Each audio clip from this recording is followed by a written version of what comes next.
उन्हाळा सुरू झालेला आहे आणि उन्हाळ्यामध्ये काकडीचे सेवन हे केलेच पाहिजे. नमस्कार, सुहानीज किचनमध्ये आपले स्वागत आहे. आज आपण काकडीची झणझणीत अशी रेसिपी पाहणार आहोत. व्हिडिओ अजिबात स्किप करू नका, शेवटपर्यंत नक्कीच पहा. खूपच मस्त ही रेसिपी तयार होते. लगेचच रेसिपीला सुरुवात करूया. तर इथे मी एक काकडी घेतली आहे. काकडी स्वच्छ धुवून घ्यायची. त्यानंतर पिलरच्या साहाय्याने काकडीची जी वरची साल आहे ती काढून घेतली. त्यानंतर काकडीचे जे डेटा आहेत ते काढून घेते आणि काकडी उभ्या स्लाईसमध्ये कापून घ्यायची आणि त्याचे तुकडे करून घ्यायचे आहेत. तुम्ही जाड किंवा बारीक कोणत्याही आकाराचे तुकडे केलात तरीसुद्धा चालणार आहे. पण काकडी कापल्यानंतर ती थोडीशी खाऊन पाहिजे, कडू आहे का. कडू असेल तर काकडी घेऊ नका, दुसरी घ्या. तर इथे मी सर्वच अशाच पद्धतीने तुकडे जेवढे पाहिजेत तेवढे मी घेणार आहे.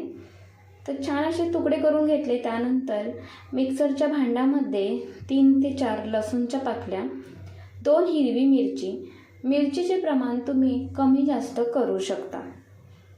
तर यापेक्षा तुम्ही जास्तीचं तिखट खात असाल तर मिरचीचे प्रमाण जास्त घेतलात तरीसुद्धा चालेल.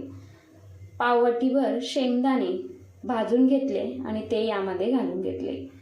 पाव चम्मचभर जिरे घालायचे, थोडीशी कोथिंबीर घालून घ्यायची आणि आपण जे काकडीचे तुकडे करून घेतले ते यामध्ये घालून घ्यायचे. तर यामध्ये तुम्ही पुदिना घातलात ना तरीसुद्धा चालणार आहे. चवीनुसार मीठ घालून घ्यायचे आणि हे मिक्सरमधून जाडसर वाटून घ्यायचे.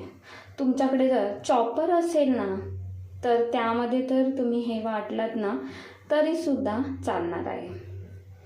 तर यामध्ये अगदी शेवटी अर्धा लिंबाचा रस घालून घ्यायचा, म्हणजे ही रेसिपी मस्त अशी चटपटीत तयार होते आणि तिखटसुद्धा होते. तर हे जाडसर वाटून घेतले आहे. व्यवस्थित जाडसर वाटून घेतल्यानंतर इथे पाहते थोडेसे पाणी सुटलेले आहे, कारण यामध्ये आपण मीठसुद्धा घातले आहे, त्यामुळे थोडेसे काकडीला हे पाणी सुटणारच. त्यानंतर एका प्लेटमध्ये हे सर्व करून घ्यायचे. दुपारच्या वेळी अशा पद्धतीने ही काकडीची रेसिपी नक्कीच बनवून पहा. तर आज आपण पाहतोय काकडीचा झणझणीत ठेचा. खरंच या अगोदर तुम्ही हा काकडीचा झणझणीत ठेचा बनवला नसेल तर एकदा नक्कीच बनवून खा. दुपारच्या वेळी भाकरीसोबत, चपातीसोबत किंवा भातासोबत सुद्धा हा ठेचा चवीला अप्रतिम लागतो. जेवढा दिसायला सुंदर दिसतो ना त्यापेक्षा चवीला जबरदस्त लागतो. नक्कीच तुम्ही हा ठेचा ट्राय करून पहा. या अगोदर तुम्ही मिरचीचा ठेचा, कैरीचा ठेचा अशा अनेक प्रकारचे ठेचे खाल्ले असाल, पण काकडीचा ठेचा केव्हाच खाल्ला नसेल.